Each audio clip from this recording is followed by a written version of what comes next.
Hola, en esta cápsula hemos hecho una entrevista a una persona que trabaja en el área de tanatología. Ella nos hablará de duelo. ¿Qué es el duelo? ¿Cómo se vive? ¿Cómo ayudar a una persona que ha tenido una pérdida? Es una entrevista sencilla, esperando sea útil y de tu agrado. Esperamos tus comentarios y sugerencias. Escríbenos. HMSP Comunica. ¿Puedes darnos tu nombre, por favor? Claro que sí, mi nombre es Mirna Ramírez García. ¿A qué te dedicas? Estoy trabajando en el área gerontogeriátrica y área tanatológica. Explícanos sobre el área de la tanatología. El área de tanatología es dar acompañamiento tanatológico a personas que han sufrido diferentes pérdidas. Hay personas que han sufrido la pérdida de un ser querido. En la área de la tanatología se nos dice que se puede aprender a llevar este tipo de pérdidas. ¿Cómo se lleva a cabo? ¿Cómo podemos nosotros manejar la pérdida? Hay profesionales que se encargan de dirigir ese acompañamiento en un duelo. Es muy complicado porque cada persona tiene sentimientos diferentes. Cada persona es diferente en su forma de ser, en su carácter, y tendríamos que tomar en cuenta cuáles son los valores, la formación, la historia de vida que cada persona trae consigo misma. ¿Hay algunos pasos que se llevan dentro de esta pérdida? Sí, por supuesto, hay diferentes autores que manejan algunas etapas del duelo, y la pionera de la tanatología, que así le llamamos, Elizabeth Kubler-Ross, que es la persona que se acerca a pacientes moribundos, y de ahí nace ese acercamiento a pacientes que están a punto de morir, y por eso llamamos que es la pionera de la tanatología. Ella enumera 5 etapas, que son etapas que se llevan en un proceso de duelo. ¿Cuáles serían estas 5 etapas y si es necesario que vayan en ese orden? Por supuesto que no siempre se siguen. De hecho, las etapas del duelo no se viven en un orden. Hay etapas que se pueden vivir, primero la negación, después la ira, la depresión, la negociación y la aceptación. Pero esas etapas pueden vivirse al mismo tiempo todas, o pueden vivirse a lo mejor la ira primero, la negación después, la depresión primero, o sea, no llevan un orden en sí. Háblanos más de estas etapas. Sí, claro, la primera etapa, según Elizabeth Kubler, es la negación o aislamiento. Es cuando el usuario, ¿verdad? No le llamamos pacientes porque no somos médicos, el usuario, quien necesita del acompañamiento tanatológico, en ese momento se aísla porque él cree que nadie entiende su problema es único, y lo niega. Esto no está sucediendo, esto no puede pasar, esto no está pasando. Es un mecanismo de defensa para la persona el no aceptar de momento el acontecimiento tan repentino que acaba de enterarse. O sea que alguna persona puede decir que no murió un familiar. Sí, existe esa negación rotunda. Incluso hay personas que llega alguien a dar la noticia y la persona se va físicamente agrediendo en contra de la persona que le está notificando que alguien falleció, porque no está aceptando ese mecanismo de defensa de decir, esto no está sucediendo, no murió, no está pasando, tiene que haber otra opción en esto.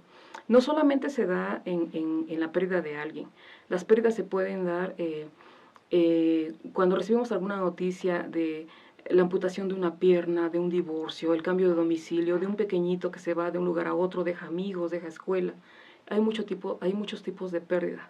Entonces, en ese momento, la persona saca ese mecanismo de defensa que es natural, es normal, en ese momento de ese impacto, ese shock en el que entra la persona. Suponiendo que la primera etapa de este duelo fuera la negación, ¿qué podría ser lo siguiente? La ira o la rabia. En esta etapa de la ira o rabia hay que tener muchísimo cuidado y entender que la persona no está enojada contigo, está enojada con lo que está pasando. La persona se puede enojar con Dios, con el mundo, con la familia, con el propio médico. La persona está muy enojada y hay que tener cuidado porque en esta etapa la familia se conoce sus puntos débiles. Entonces a veces se dicen palabras que agreden y que lastiman y que quedan ahí. si es que no se subsana eso o no se aclara. En ese momento de ira o rabia, la persona puede ofender, y no hay que entender que ese sentimiento no es propiamente un sentimiento que salga desde lo más profundo, sino que es la situación que en ese momento se está viviendo y no hay manera de desquitarlo más que de esa forma. Podríamos decir que cuando la persona en la etapa del duelo está viviendo con rabia e insulta a Dios o insulta a sus parientes, ¿sería como algo que es parte del duelo? Por supuesto, es algo normal y debemos de entenderlo así. No debemos de tomarlo personal ni tan a pecho. Es algo normal que va a pasar. Mirna, después de la rabia, ¿qué podría seguir? Después de la rabia podría venir algo que llamamos depresión. Existen dos tipos de depresión. Es la depresión reactiva y una depresión anticipatoria. La reactiva puede ser en el momento que me dan la noticia, que alguien murió o que me van a amputar la pierna o que tengo sida o alguna situación, mi reacción. Entonces es una reacción que se vive quizá hasta en familia, ¿no? Porque la noticia la están sabiendo todos. Y la anticipatoria regularmente la vive solamente la persona afectada. Por ejemplo, tienes cáncer y ya desde un momento sé que se me va a ir cayendo el cabello, que mi situación física va a cambiar. Son momentos que anticipatoriamente yo ya sé lo que se viene. Entonces así se vive ese tipo de depresión. Tomemos en cuenta también que esas etapas no van en esa secuencia, ¿no?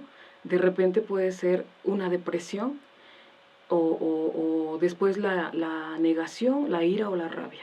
Después, en todo caso, de que se viva en esta tristeza, porque entiendo que la depresión es como una tristeza profunda, sea anticipatoria o sea reactiva. Después, ¿qué podría continuar? Después de la depresión viene algo que llamamos negociación. Es algo que tiene la persona de decir, bueno, ¿y si hago esto, entonces esto? O sea, ella empieza a tener un poquito de resignación en cuanto a lo que está sucediendo. Ya lo ve, hay enojo, pero ya hay un enojo que también podemos conciliar. Como por ejemplo, Por ejemplo, hay una negociación que se podría dar en los enfermos de cáncer. Y si me tomo esto, ¿podría disminuir mi dolor? Es una negociación que se hace. O, Dios mío, si yo hago esto, quizá pueda hacer que esto suceda. Es una negociación que ya empezamos nosotros a generar después de ese dolor tan grande que sentimos. y por ejemplo, en la pérdida de un ser querido, ¿cómo se hace la negociación? La negociación se puede hacer en el momento en que ya estoy empezando a ver que la realidad es palpable, que ya no existe, que ya no está. Entonces ahí es muy recomendable no apresurar ese duelo, por decir, hay personas que les ayudan a deshacerse de las cosas, de las fotografías o de las pertenencias. Entonces, en ese momento, la negociación de la persona que está sufriendo ese duelo es, me voy a quedar con esto me hace sentirlo, huele a él, esto me hace recordarle, ¿no? Siento que todavía está aquí. Entonces, no anticipemos un duelo, no lo hagamos,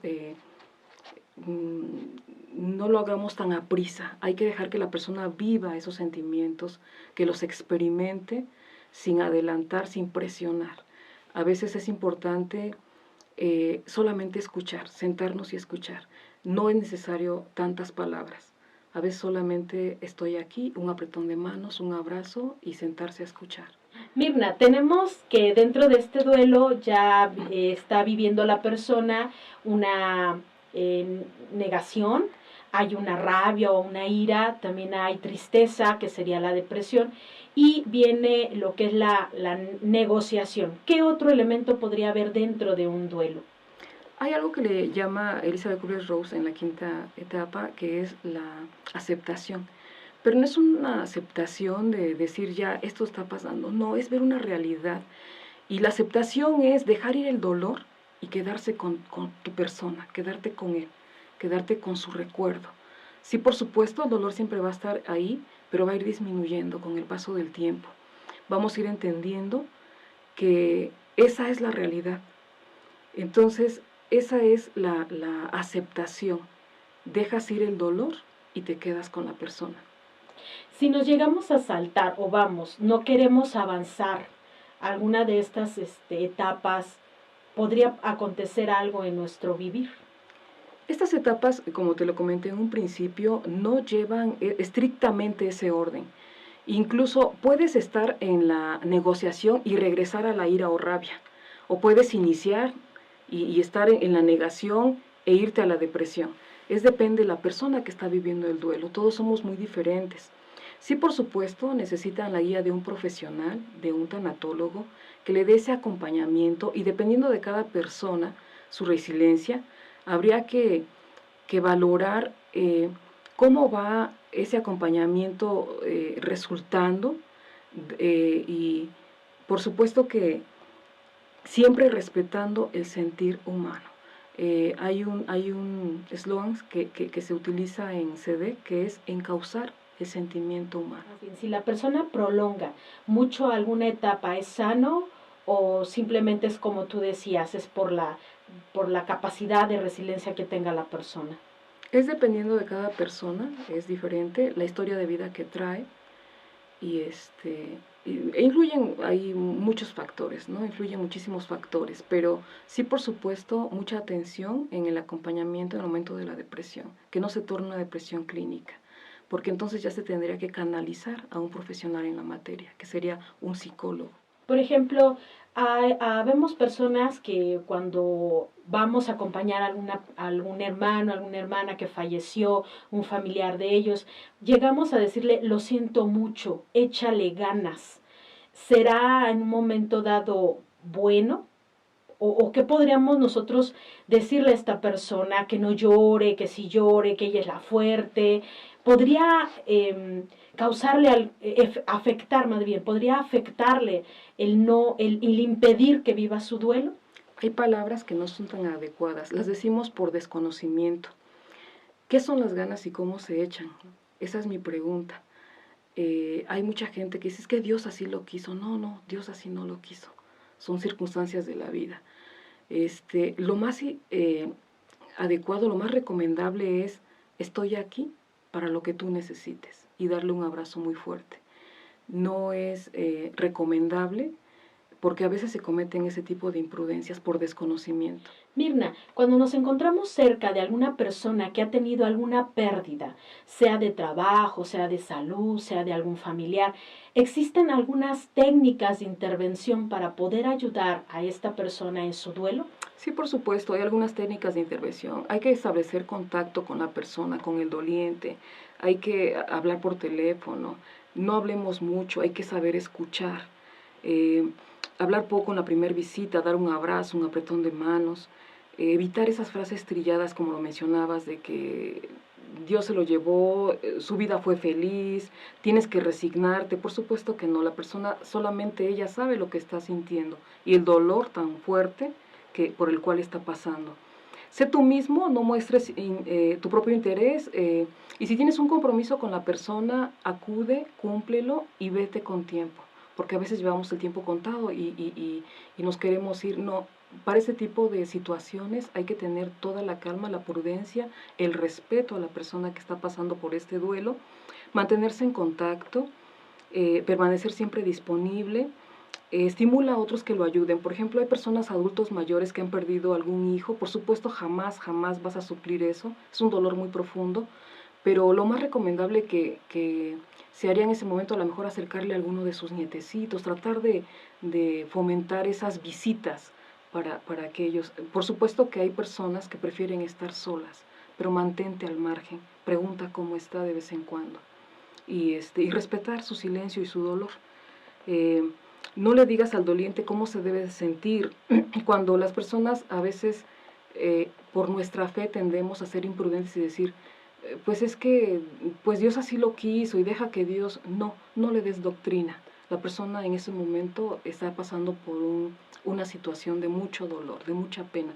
Hay que entender las etapas de ese duelo que está pasando, hay que comprenderlas, respetarlas y mantenernos al margen.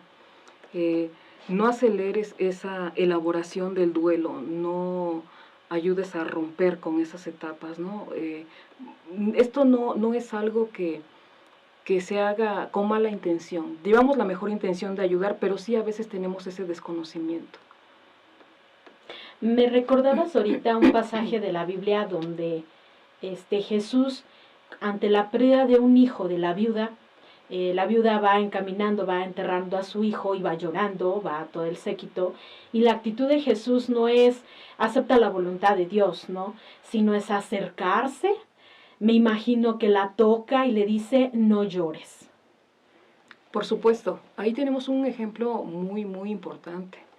Nosotros que creemos en Dios y que creemos en Jesús, ahí hay una muestra muy, muy grande. Cuando Él llora y dice Jerusalén, Él está llorando y yo creo que es el hombre que tenía la fe más grande, ¿no?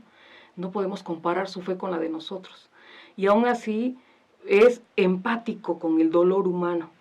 El pasaje que comentas de la viuda, incluso la resurrección de su amigo Lázaro, ¿no?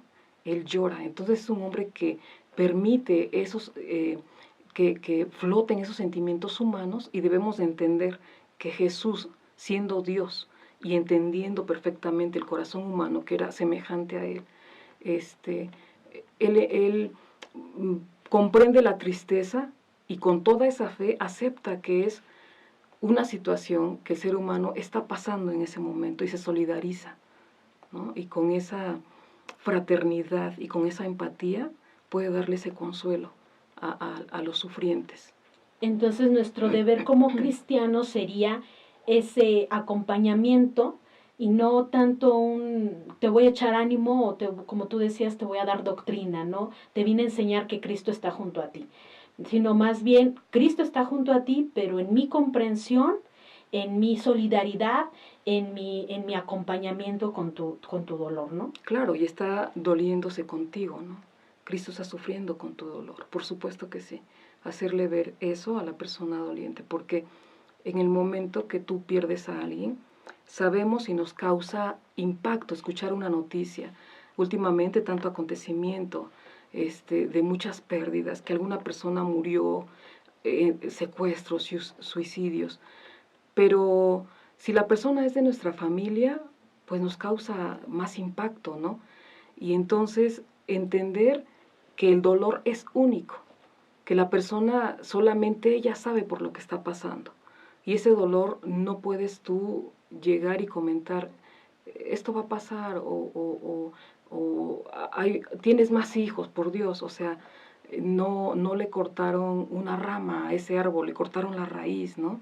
Entonces no es tienes más hijos, le cortaron la raíz, o sea, perdió a su hijo. Entonces, a veces cometemos ese tipo de imprudencias por desconocimiento, te comentaba, no por mala voluntad. Mirna, ¿algunas últimas palabras que quieras decirnos o agregar dentro de este tema? Sí, este tema es muy amplio. La tanatología está en pañales en México. Es muy bueno documentarse, investigar, asistir, acercarse a profesionales, conocer la tanatología. Sería muy importante que a lo largo se pudiera incorporar este conocimiento en las escuelas, porque es muy importante cultivarnos en ese conocimiento de qué es la tanatología. Pero entendamos que solamente se vive una vez y después de esa muerte no hay retorno. A la luz de la fe tenemos esperanza en muchas cosas más allá. Pero lo único cierto es que detrás de ese muro no sabemos qué hay, no sabemos. Entonces, ¿cuál es la recomendación? Amar. Amar a los tuyos, siempre vivir pensando en que no somos eternos. Desgraciadamente, esta sociedad nos ha mostrado un camino de economía, de disfrute, de pensar que nunca vamos a morir. La realidad, nuestra realidad como seres humanos es que vamos a morir. De hecho, en el momento en que nacemos, empieza ese proceso de muerte, porque empiezan ya a degenerarse las células mismas. Entender que la gente que tienes a tu alrededor tienes que amarla, valorarla, darle un beso, sentir el latido de su corazón, acariciar. Yo creo que lo más importante es amar, porque la vida es fugaz y se nos va en un instante. ¿Algo más que quisieras agregar, Mirna?